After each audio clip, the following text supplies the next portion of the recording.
आज हम पुनर्बलन के बारे में अध्ययन करेंगे। पुनर्बलन अवधारणा किसी उद्दीपक के देने से किसी क्रिया में वृद्धि या बढ़ती है या बढ़ोतरी करता है, उसे पुनर्बलन कहते हैं।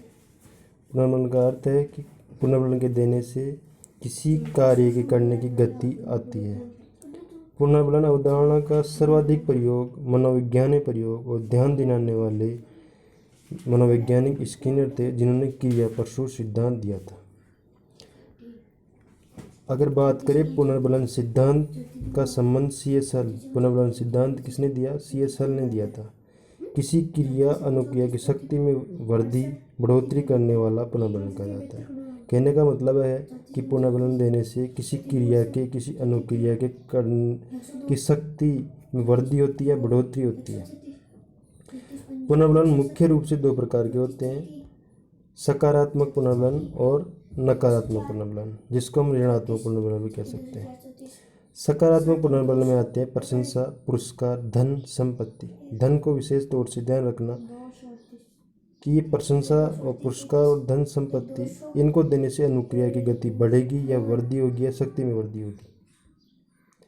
नकारात्मक या ऋणात्मक पुनर्बलन, जिस उद्दीपक को हटाने से अनुक्रिया की गति बढ़ जाती है, उसे ऋणात्मक पुनर्बलन कहते हैं। लेकिन बहुत से विद्यार्थियों के मन में ये रहता है कि नकारात्मक पुनर्बलन देने से अनुक्रिया घटती है। नहीं, नकारात्मक पुनर्बलन देने से अनुक्रिया बढ़ती है। जैसे कि तेज धूप से बचने के लिए काले चश्मे का प्रयोग किया जाता है, इससे अपनी क्रिया में बढ़ोतरी होगी। इससे हम धूप को हटाकर देते हैं, अनुक्रिया बढ़ेगी। सर्दी से बचने के लिए हम हीटर या ऊनी वस्त्र का प्रयोग करते हैं, जिससे हमारी अनुक्रिया या कार्य करने की गति में वृद्धि होती है। इसलिए कहा जाता है कि नकारात्मक पुनर्बलन अनुक्रिया को बढ़ाता है। इसके बाद सकारात्मक पुनर्बलन दो प्रकार के होते हैं, प्राथमिक पुनर्बलन और द्वितीयक पुनर्बलन, जिसको गौण पुनर्बलन भी कह सकते हैं। प्राथमिक पुनर्बलन जो हमारे जैविक और जन्मजात अवस्था की पूर्ति करते हैं, जैसे भोजन, पानी, काम, मल मूत्र त्याग। द्वितीयक पुनर्बलन में पुरस्कार, प्रशंसा और बाहरी रूप से दिया जाता है। बाहरी रूप से जो दिया जाएगा उसको द्वितीयक पुनर्बलन कहेंगे। प्राथमिक में आएगा जैविक, जैसे प्यास लगने पर पानी दिया जाता है, भूख लगने पर भोजन दिया जाता है और नींद आने पर सोने की व्यवस्था कर दी जाती है।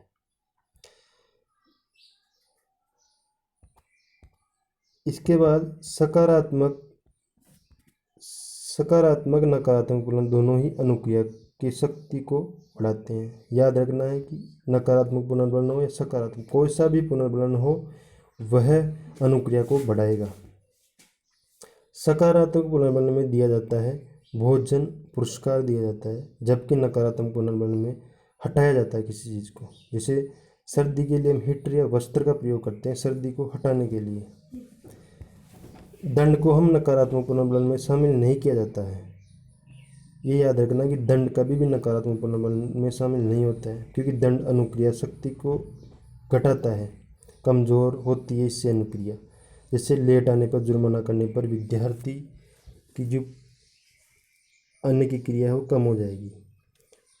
पुनर्बलन को हम समझ सकते हैं कि पुनर्बलन दो प्रकार के होते हैं, मुख्य रूप से सकारात्मक और नकारात्मक। सकारात्मक किसी देंगे और नकारात्मक कोई चीज़ हटाएंगे, लेकिन दोनों से क्रिया क्या होगी? बढ़ेगी। प्राथमिक पुनर्बलन में भोजन, पानी आ जाएगा, द्वितीयक में प्रशंसा, पुरस्कार आएगा। इस तरह हम पुनर्बलन की अवधारणा को समझ सकते हैं। इससे अपने रीट फर्स्ट ग्रेड में कम से कम एक क्वेश्चन हमेशा आता है, 100% मिलता है। तो मुझे आशा है कि आपको ये वीडियो अच्छा लगा होगा और इस चैनल को सब्सक्राइब करें और लाइक करें। Thank you.